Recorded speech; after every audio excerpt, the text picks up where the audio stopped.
Good morning. This is Linda Neller, and this is my presentation for EDL850 School Law, Module 6 on Internet Safety.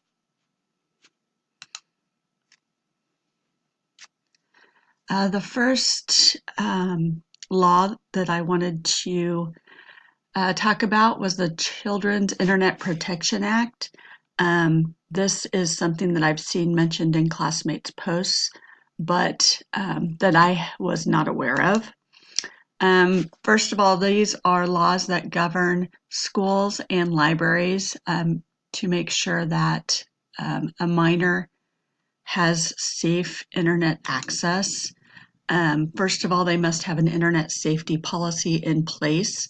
Our district does have an internet safety policy in place, and I will talk more about it in a later slide. It will monitor the online activities of minors. It will educate minors about appropriate use of the internet, which is actually my job. It must block the following on computers that are accessed by minors. And those things are, first of all, anything that would be considered to be obscene content, child pornography, and content that would be considered harmful to others. The other law that we were asked to analyze was the Children's Online Privacy Protection Rule. Also, this is a law that I was not aware of, although both of these are common sense, and I do follow them, and I know that that is our policy. I wasn't aware of the laws or what those laws stated before this class. And this is a law that governs the requirements on websites that are directed at children under 13 years old, which would be all of my students.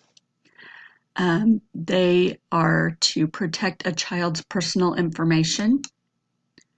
They must gain parental consent to obtain personal information of a child under 13. If they allow children under 13 to post on a blog or a site, then they must make sure that they delete all the individually identifiable information in those postings before they make them public. The next thing that was mentioned was to connect it to something called E-rate. This is also something that I had never heard of. But in analyzing and looking through websites, I did become aware that my district does benefit from this. It states that schools and libraries may receive discounts on their telecommunications services, internet access, as well as anything internal that has to do with technology or internet usage. The higher the discounts are rewarded to higher poverty and rural districts and libraries. If a school is not in compliance within a certain date that they're giving, then they must return that benefit to this E-rate. And then the compliance to follow E-rate is based on following those laws that I talked about on the previous two slides, the Children's Internet Protection Act and the Children's Online Privacy Protection Rule. And like I said, I was able to look up my school district on a website that I found, and I did see that my district benefits from it. Also, the town I work, the public library there, does benefit from this service. All right, the next thing that we were asked to review was the Protecting Children in the 21st Century Act. Again, something that I was unfamiliar with.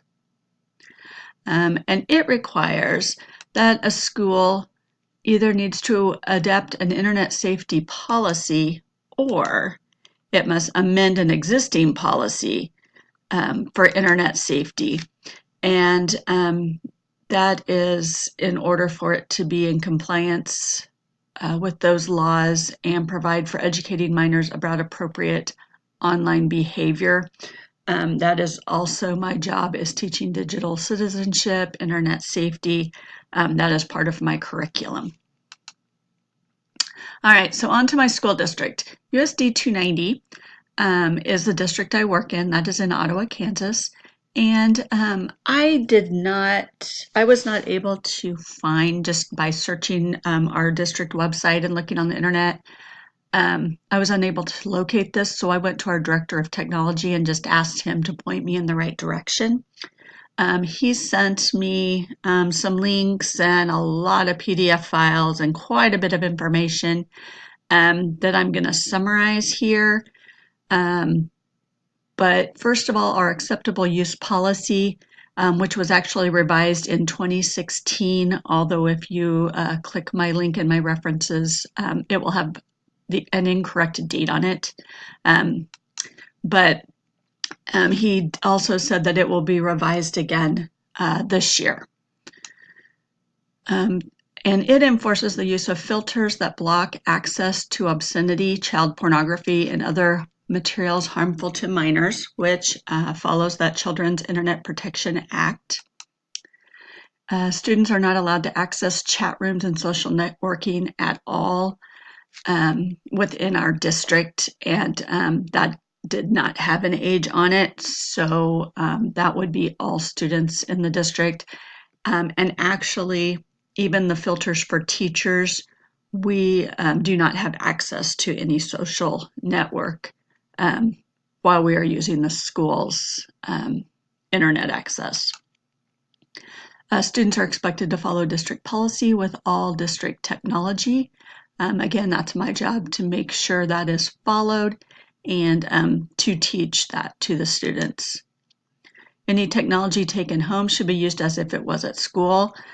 Starting in middle school, they are able to take Chromebooks back and forth from home. So it is expected that they use those Chromebooks just like it's at school.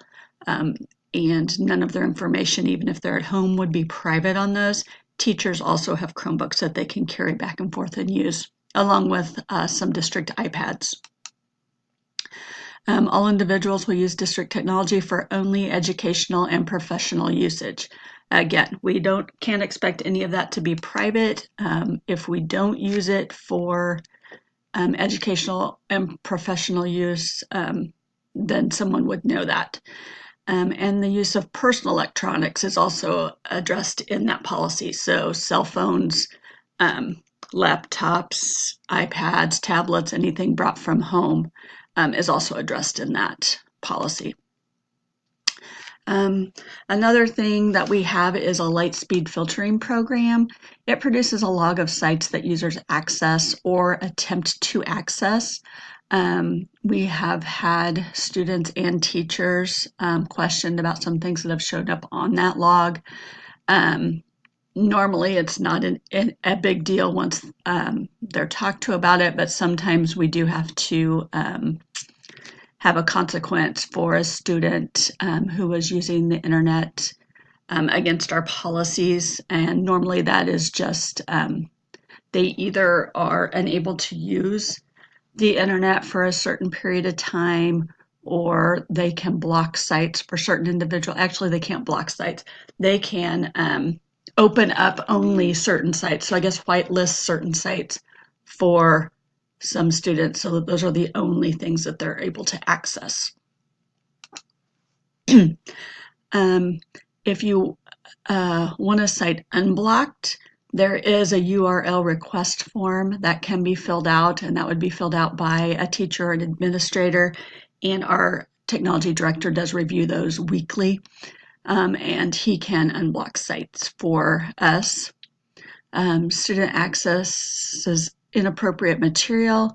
They must show an adult, and then the adult will contact the tech help desk and make sure that's taken care of. My job is to teach students that is the process they go through if they see something inappropriate. And we talk about who would be a good adult under what situation that you would tell. We even talk about who would you talk to if you were not at school and access something inappropriate. And then no staff or student can expect privacy when using school technology. I already stated that whether they're at school or not, we can expect that the things we do on the school materials will be private. And then our USD 290 privacy policy states that teachers will supervise all student usage of technology. Students will never be allowed to use any device that the teacher is logged into with their credentials. They will not allow students to share their login information with other students.